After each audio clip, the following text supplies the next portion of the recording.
பணத்திற்காக சிறை வைக்கப்பட்டுள்ள தனது குழந்தையை மீட்டுத் தரக் கோரி சென்னையை சேர்ந்த பெண் சேலம் மாநகர காவல் ஆணையரிடம் மனு அளித்திருக்கிறார். சென்னை பட்டினம்பாக்கத்தைச் சேர்ந்த யாஸ்மின் என்பவர் ஆன்லைன் வர்த்தகம் செய்து வந்துள்ளார்.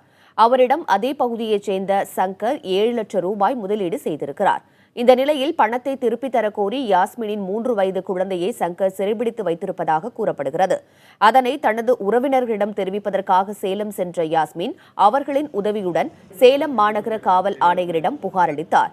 அதுகுறித்து விசாரணை மேற்கொண்ட காவல்துறையினர் யாஸ்மினின் குழந்தையை மீட்க சென்னை விரைந்துள்ளனர். குழந்தையும் அவங்க அம்மாவையும் பிடிச்சி வச்சுங்க, பணம் கொடுத்தவங்க பிடிச்சி வச்சுக்கிட்டு பணம் கொடுத்தாதான் உங்களை நாங்கள் வெளியே விடுவோம், இல்லைன்னா விடமாட்டோம் அப்படின்னு சொல்லி 1 மாசமாக கடத்தி வச்சுக்கிட்டே இருந்தாங்க. குழந்தைய இப்போ எங்கே இருக்குதுன்னு எங்களுக்கு தெரியலைங்க.